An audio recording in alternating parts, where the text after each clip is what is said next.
نحمده ونصلي على رسوله الكريم اما بعد فاعوذ بالله من الشيطان الرجيم بسم الله الرحمن الرحيم رب اشرح لي صدري ويسر لي امري واحلل عقدة من لساني يفقهوا قولي رب زدنا علما اللهم فقهنا في الدين اللهم انا نسألك علما نافعا وعملا متقبلا ورزقا طيبا اللهم انفعنا بما علمتنا وعلمنا ما ينفعنا وزدنا علما آمین یا رب العالمین۔ وَيُسْقَوْنَ فِيهَا كَأْسًا، اور وہ پلائے جائیں گے اس میں ایک جام۔ اب ایک اور طرح کا ڈرنک۔ ایک جام کا مطلب کیا؟ ایک گلاس پلائے جانے کا مطلب کیا؟ گلاس سے مطلب یہی ہے کہ جو گلاس میں چیز ہے۔ جیسے ہم کہتے ہیں نا 2 گلاس لے آؤ، تو 2 گلاس کا مطلب یہ نہیں ہوتا پانی 2 گلاس، میں نے 2 گلاس پیے ہیں، تو کیا مطلب ہوتا ہے؟ گلاس تو نہیں میں پی گئی، مطلب یہی ہوتا ہے کہ اس میں جو چیز تھی وہ پی نا۔ تو یہاں پہ بھی یہ جب کہا جا رہا ہے نا وہ پلائے جائیں گے اس میں ایک گلاس، تو ایک گلاس کا مطلب یعنی جو اس میں مشروب ہے، کان مزاجھا زنجبیلا، جس میں ملاوٹ ہوگی زنجبیل کی۔ اب زنجبیل بھی عربوں میں بہت ہی پسندیدہ چیز تھی، یہ کافی میں بھی ڈالتے ہیں، دودھ میں بھی ڈالتے ہیں آج بھی۔ اور ویسے بھی دیکھیں جنجر کی، آپ دیکھیں جنجر ایل وغیرہ آپ دیکھیں ڈرنکس ہیں نا آج بھی، تو ہو سکتا ہے یہ کوئی گرم قہوہ ہے۔ پہلا جو تھا وہ کافور جو تھا نا وہ ٹھنڈا مشروب ہے، اب زنجبیل ہے یہ گرم ہوتی ہے۔ تو ہو سکتا ہے اس لیے ہو کہ بعض لوگوں کو ٹھنڈے مشروب پسند ہوتے ہیں، اور بعض لوگوں کو جیسے چائے اتنی پسند ہوتی ہے کہ وہ کہتے ہیں کہ گرمی میں بھی ہمیں چائے چاہیے۔ تو ایک طرح کا قہوہ، ہر ایک کی اپنی اپنی پسند ہوتی ہے نا، تو یہ ان کے مطابق جن کو گرم مشروب پسند ہے ان کے لیے وہ پلائے جائیں گے۔ اور اس کا بھی ایک چشمہ ہوگا، عینن ایک چشمہ ہوگا، فیہا اس میں تسمہ جس کا نام ہے سلسبیلا، سلسبیل، یعنی ایک چشمہ ہے سلسبیل کا جس کی ملاوٹ کی جائے گی نا۔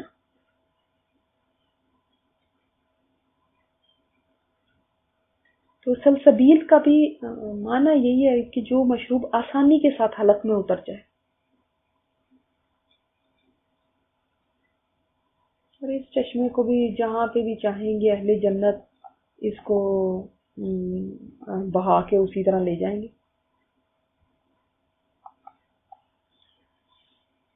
ابھی ان کا مزہ کیا ہوگا، یہ کیسے ہوں گے؟ اب ہم کہیں کہ ہمیں تو جنجر کی وہ نہیں پسند اور ایسا نہیں پسند اور ہم نے تو کبھی یہ پیا نہیں۔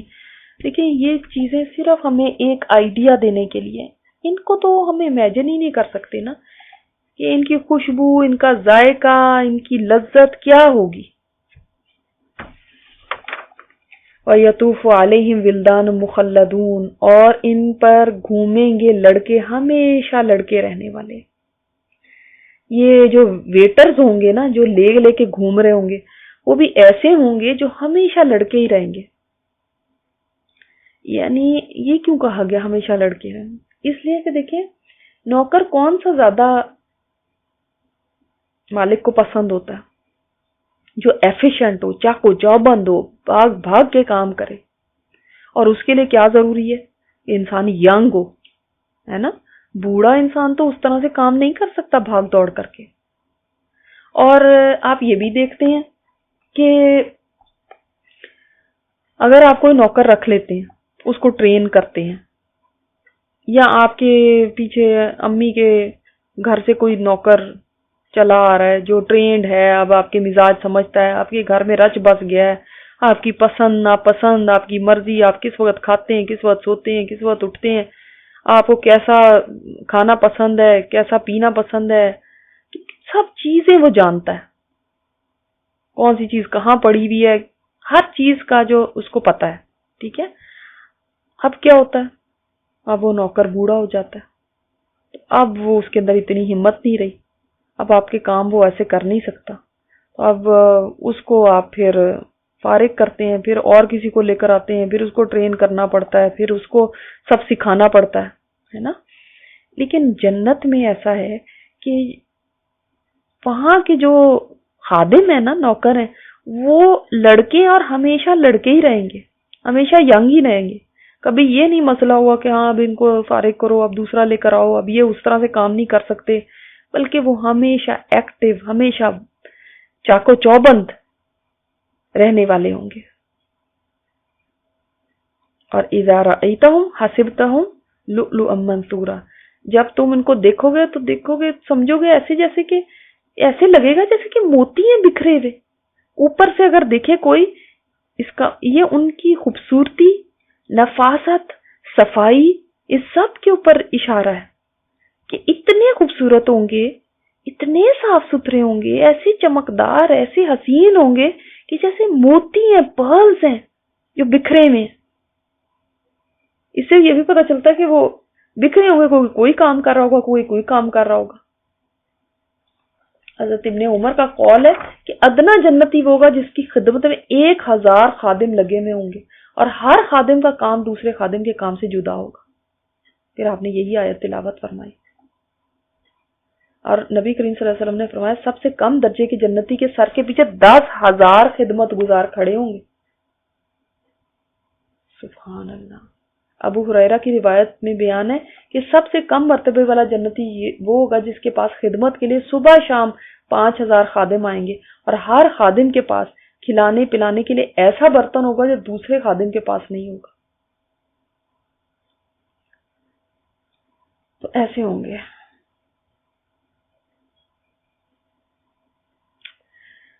اور آپ دیکھیں دنیا میں بھی، آپ بھی مجھے اتفاق ہوا نیو یارک سٹی جانے کا، تو کسی بڑے بہت ہی مہنگے ترین ہوٹل کے سامنے سے گزرنے کا موقع ملا مجھے. وہاں کے جو ملازمین تھے نا، ان کو دیکھ کے بھی انسان حیران ہو جائے کہ اتنے خوبصورت کپڑے پہنے ہوئے.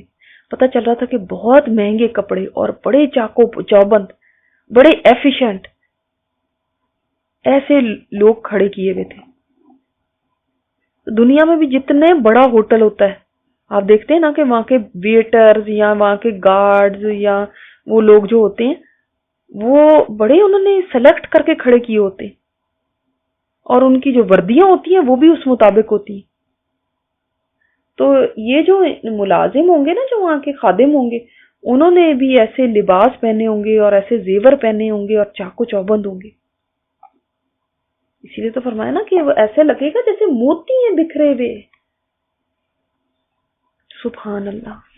یہ اللہ تعالیٰ نے ان کے لیے خدمت گزار ایسے بنایا، تو خود سوچیں کہ ان لوگوں کے اپنے حسن کا کیا عالم ہوگا اگر ان کے نوکر اس طرح کے ہیں. یہ بھی کہا جاتا ہے کہ ہر جنتی کے خادم ہوں گے جو مختلف کام کاج میں لگے ہوئے ہوں گے، ان کی خدمت میں لگے ہوں گے. تو یہ بھی نہیں ہوگا کہ بھئی اب بوڑھے ہو گئے، یہ بھی نہیں ہوگا کہ صورتیں بگڑ گئیں، یہ بھی نہیں ہوگا کہ ان کے کپڑے پرانے ہو گئے. تو جنت میں ملازمین بھی ایسے اللہ تعالیٰ نے لیے ہوں گے کہ جن کو دیکھ کے دل خوش ہو جائے اور سر کھپانا نہیں پڑے گا. ورنہ آپ دیکھیں دنیا میں تو کوئی کسی کے پاس کتنے بھی نوکر ہو جائیں، ان کے ساتھ کھپنا پڑتا ہے، ان کو سمجھانا پڑتا ہے، ان کو اپنے گھر کے طور طریقوں کے مطابق ٹرین کرنا پڑتا ہے. اور جن کے پاس جتنے زیادہ نوکر ہوتے ہیں وہ کہتے ہیں اتنا ہی زیادہ سر درد ہے، یہ بہت تنگ کرتے ہیں. تو دیکھیں یہ کیسے ہیں جنت کے نوکر. وَإِذَا رَأَيْتَ ثَمَّ رَأَيْتَ نَعِيمًا وَمُلْكًا كَبِيرًا، تو جب تم دیکھو گے نا اس جگہ، تم دیکھو گے نعمتیں اور بہت بڑی بادشاہت. یعنی بڑا جنتی کے پاس بڑا اقتدار ہوگا، بڑی نعمتیں ہوں گی، بڑی بادشاہت ہوگی. اس لیے حدیث میں بھی آتا ہے، آپ صلی اللہ علیہ وسلم نے فرمایا کہ سب سے آخر میں جو جہنم سے نکالا جائے گا اور جنت میں بھیجا جائے گا، اس سے جب اللہ تعالیٰ فرمائے گا جا میں نے تجھے جنت میں دنیا اور جو کچھ دنیا میں ہے اس کے مثل بلکہ اس سے بھی 10 گنا زیادہ دے دیا. سوچے کہ کتنا بڑی سلطنت ہوگی. دنیا، پوری دنیا. ادنا جنتی کے بھی بارے میں آتا ہے کہ اس کا بھی ملک اتنا ہوگا، اتنا بڑا کہ 2000 سال تک ہوگا.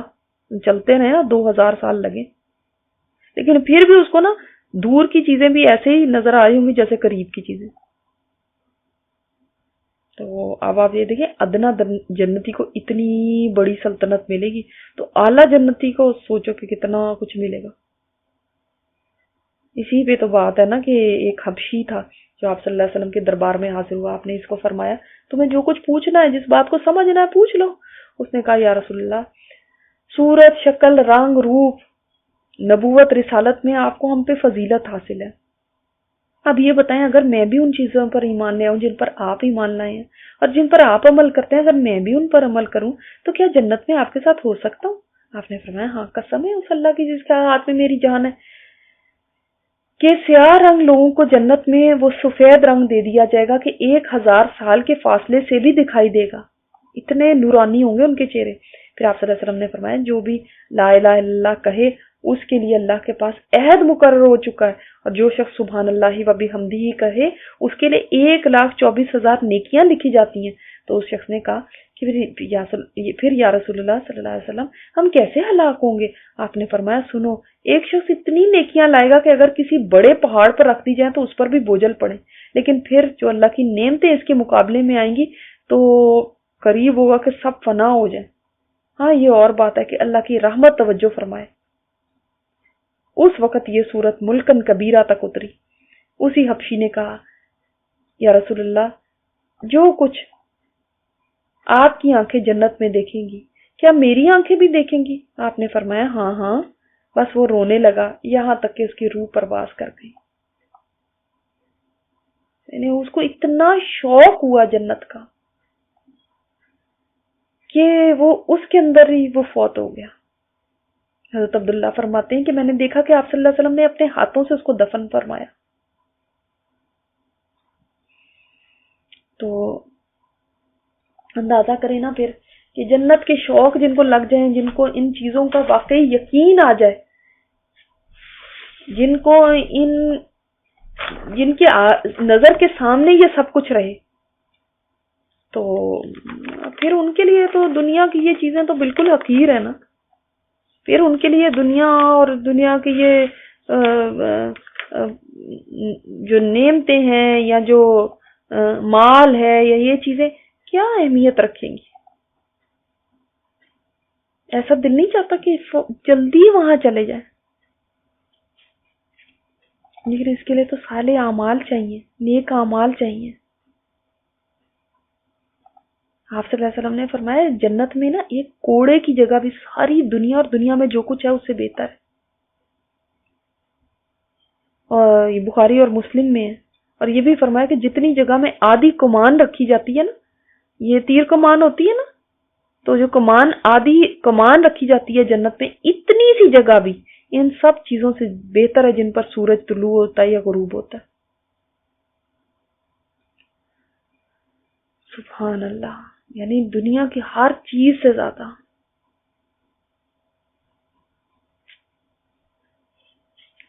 تو جو آپ کو نام بھی بتائے جاتے ہیں وہاں کی چیزوں کے، وہ بھی وہ چیزیں نہیں ہیں، صرف ناموں کی مشابہت ہے. سونا، چاندی، موتی، ریشم، جو بھی چیزیں آپ کو بتائی جا رہی ہیں یہ چیزیں وہاں پہ اس طرح سے نہیں ہوں گی جیسے یہاں پہ. دنیا کی کوئی بھی چیز جنت کی چیز کے پاس پھٹک بھی نہیں سکتی.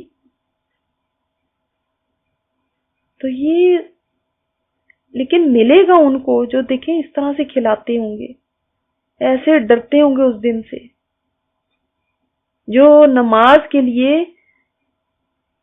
اذان کی آواز آتے ہی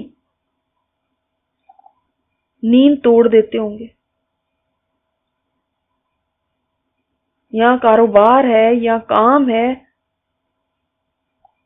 اس کو پیچھے کریں اور نماز کو آگے کرنے والے ہوں گے، جو روزے پورے رکھنے والے ہوں گے. جو حج فرض ہو تو مال کی محبت میں بے حج نہیں مر جائیں، بلکہ حج کے لیے جانے والے ہوں گے، جو اس قرآن کو پڑھنا پڑھانے کو بوجھ نہیں سمجھیں گے، جو کسی پہ ظلم نہیں کریں گے، جو فرائض کے علاوہ نوافل کی ادائیگی سے نہیں گھبرائیں گے، ان کو ہی ایسے پھر درجے ملیں گے نا۔ تو جو محنت کرے گا وہ پالے گا۔ جنت کو پانے کے لیے ناگوار چیزوں کو برداشت کرنا پڑے گا، صبر بھی کرنا پڑے گا، مرضی کے خلاف بھی جانا پڑے گا۔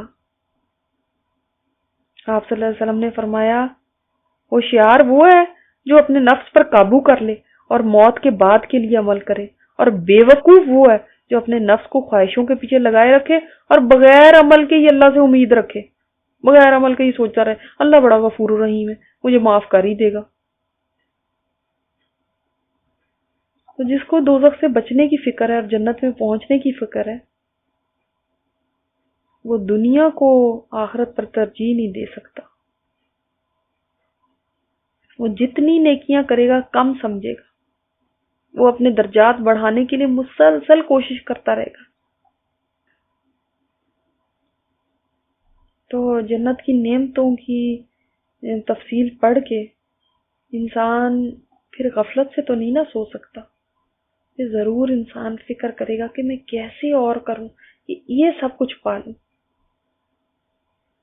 پھر وہ انتظار نہیں کرے گا کہ بوڑھی ہو جاؤں گی تو کر لوں گی، فراغت ملے گی تو کر لوں گی۔ دیکھیں آپ صلی اللہ علیہ وسلم نے فرمایا نا کہ جو شخص سفر کی دوری اور دشواری سے خطرہ ہو جس کو، وہ شروع رات میں ہی روانہ ہو جاتا ہے، اور جو شخص شروع رات میں روانہ ہو جاتا ہے وہ منزل تک پہنچ ہی جاتا ہے۔ خبردار، اللہ کا سودا مہنگا ہے، اس کا سودا جنت ہے۔ یعنی آپ کو پتہ ہے کہ سفر لمبا ہے تو شروع رات میں ہی شروع کریں گے نا، یہ تو نہیں کہ آخر رات کا انتظار کریں گے، یہ تو نہیں کہ بڑھاپے کے آنے تک انتظار کریں گے۔ جانا تو اتنی دور ہے، اس کے لیے تو بہت کچھ کرنا ہے۔ جنت سستی نہیں ہے، بڑی مہنگی ہے، اس کی قیمت جمع کرنی ہے۔ تو ایسا شخص تو شروع رات سے ہی چل پڑے گا۔ عالیہم ثیاب سندس خضر و استبرق، اوپر ان کے کپڑے ہوں گے باریک ریشم کے، اور کیسا ہوگا، کس کلر کا، سبز، و استبرق اور موٹے ریشم کے۔ اندر کا لباس سندس کا،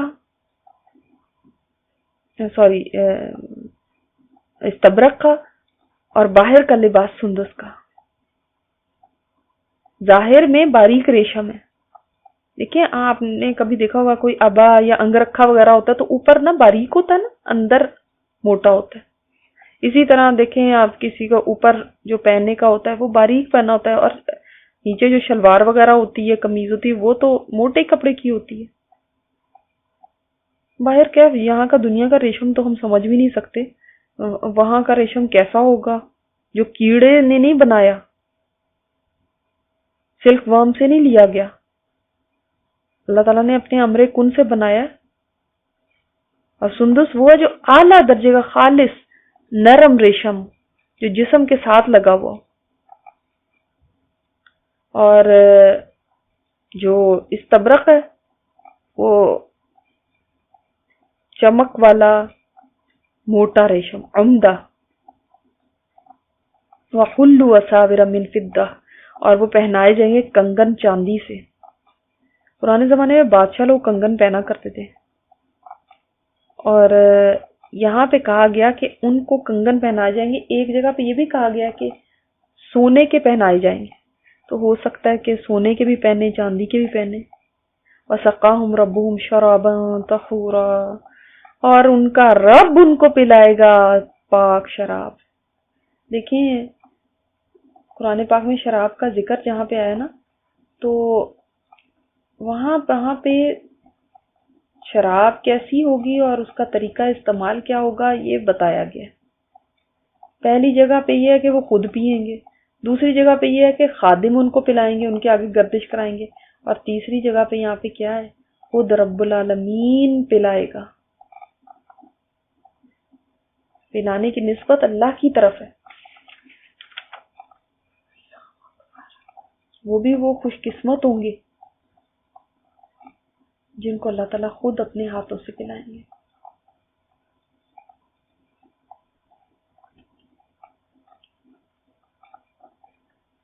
اور ہو سکتا ہے کہ یہ اعلیٰ درجے والے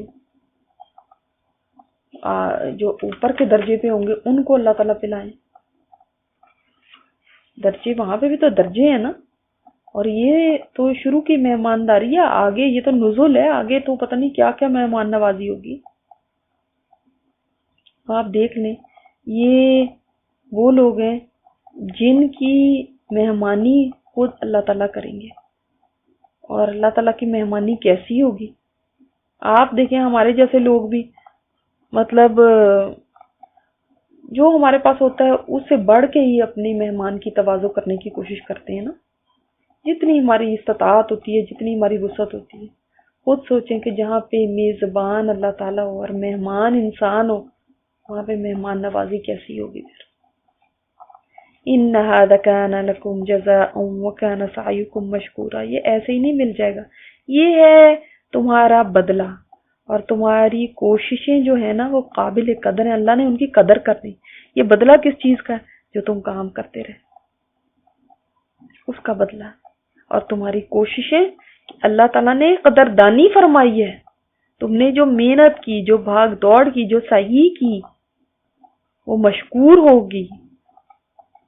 اس کا مطلب ہے کچھ کرنے کا، کچھ بھاگ دوڑ کا، کچھ محنت کا یہ صلہ ہوگا. یہ ایسے ہی بیٹھے بٹھائے مل جانے والی چیز نہیں ہے. یہ آرام کرنے والوں کو نہیں ملنی، یہ وہ ان لوگوں کو ملے گی جو حرکت کرتے ہیں. اللہ تعالیٰ نے ایسے لوگوں کی قدردانی کرنی ہے. اب آپ خود بھی تھوڑا سا اس میں اپنا بھی انالیسس کریں کہ ہمارے پاس کیا صحیح ہے.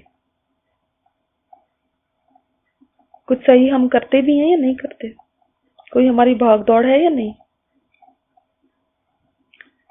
جو نیکی ہم سے ہو جاتی ہے پھر اس میں بھی ہمارا کیسا رویہ ہوتا ہے.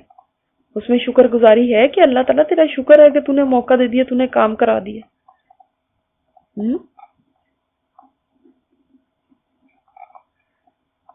اور ہم یہ بھی دیکھیں کہ جنت والوں کی تو خصوصیات یہی ہیں کہ وہ کوشش کرتے تھے. آج ہماری کوششیں کس کام کے لیے لگ رہی ہیں؟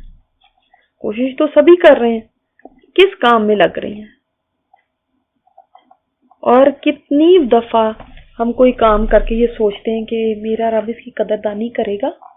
کیا یہ اس قابل ہے کہ میرا رب اس کی قدردانی کرے؟ یا ہمارے ذہن کے اندر یہ رہتا ہے کہ لوگ دیکھ رہے ہیں کہ نہیں وہ قدردانی کر رہے ہیں یا نہیں، وہ تعریف کر رہے ہیں یا نہیں.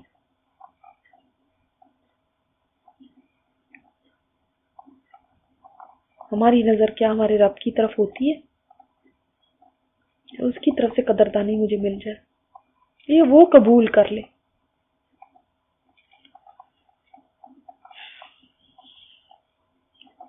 تو حالانکہ یہ انسان کی کیا محنت ہے اور کیا اس کی کوشش ہے، یہ تو کبھی قیمت ہو ہی نہیں سکتی جنت کی. پھر بھی اللہ تعالیٰ انسانوں کی، ایمان والوں کی حوصلہ افزائی کے لیے فرمائیں گے کہ تم امتحان میں کامیاب ہو گئے، تم نے خیر کی طرف قدم بڑھایا، تم نے کوشش کی، یہ تمہارے لیے اس کا بدلہ ہے. اور یہ اعلان ہوگا نا جنتیوں کے اعزاز میں، یہ کلمات ان کو جیسے مبارکباد کے طور پہ سنائے جائیں گے کہ یہ دیکھو تمہاری قدردانی، یہ دیکھو تمہارے لیے اللہ تعالیٰ نے کیا کچھ تیار کیا ہے. کتنی بڑی خوشخبری ہوگی اس کے لیے، ایسے انسان کے لیے جو ساری زندگی اس سوچ کے ساتھ رہا کہ اس کا بدلہ مجھے وہاں پہ ملے گا. اس کو جب پتا چلے گا کہ قبول ہو گیا میرے سے، کتنا وہ خوش ہوگا.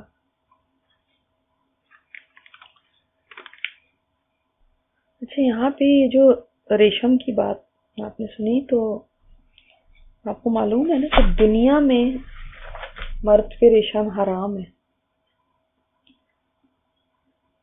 آپ صلی اللہ علیہ وسلم نے فرمایا کہ جس نے دنیا میں شراب پی وہ آخرت میں نہیں پیے گا، اور جس نے سونے چاندی کے برتنوں میں دنیا میں کچھ کھایا پیا وہ آخرت میں سونے چاندی کے برتنوں میں کھانے سے محروم رہے گا۔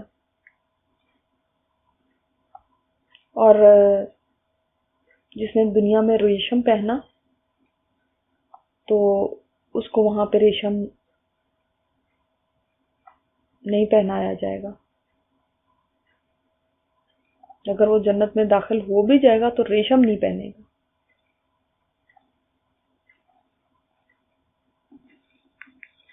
اور باقی لوگوں کے جو پہناوے ہوں گے، یہ بھی کہا جاتا ہے کہ یہ جو کپڑے ہوں گے نا، یہ ان کی تخلیق کیسے ہوگی؟ جنت میں کوئی پھل ہوگا اس سے نکلیں گے۔ ایک اور جگہ پہ یہ بھی ہے کہ جنت میں ایک درخت سے سندس پیدا ہوگا جس سے جن جنتیوں کے کپڑے تیار ہوں گے۔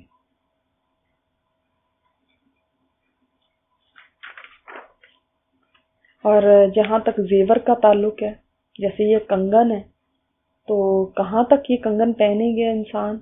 حدیث میں آتا ہے کہ مومن کے ہاتھ کے زیور وہاں تک پہنچیں گے جہاں تک وضو کا پانی پہنچے گا۔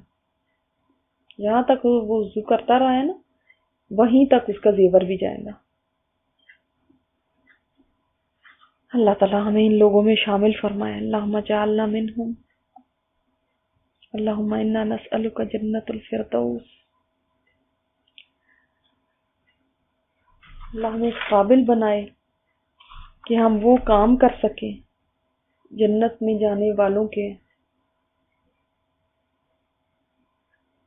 حضرت علی سے مروی ہے کہ جب اہل جنت جنت کے دروازے پر پہنچیں گے تو ان کو 2 نہریں نظر آئیں گی، اور ان کے خود ہی خیال پیدا ہوگا کہ ایک کا وہ پانی پئیں تو ان کے دلوں میں جو کچھ تھا سب دور ہو جائے گا، اور دوسری میں غسل کریں گے تو ان کے چہرے تر و تازہ ہو جائیں گے، ظاہری اور باطنی طور پہ بھی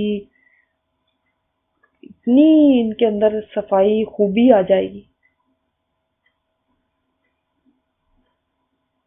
اور پھر ان کے دل خوش کرنے کے لیے اور ان کی خوشی کو دوبالا کرنے کے لیے بار بار کہا جائے گا یہ تمہارے نیک اعمال کا بدلہ ہے، تمہاری کوششوں کی قدردانی ہے۔ ٹھیک ہے نا؟ حالانکہ کیا ہمارے عمل انسان تو جتنا مرضی عمل کر لے، کتنی بھی نیکیاں کر لے، ظاہر ہے وہ اتنی اعلیٰ نعمت کی جو جنت جیسی نعمت ہے اس کی قیمت نہیں ہو سکتی۔ تو بار بار اس کو کیوں کہا جائے گا؟ اس کا دل خوش کرنے کے لیے۔ دیکھو تم نے محنت کی تھی نا، اس کا تمہیں بدلہ مل رہا ہے۔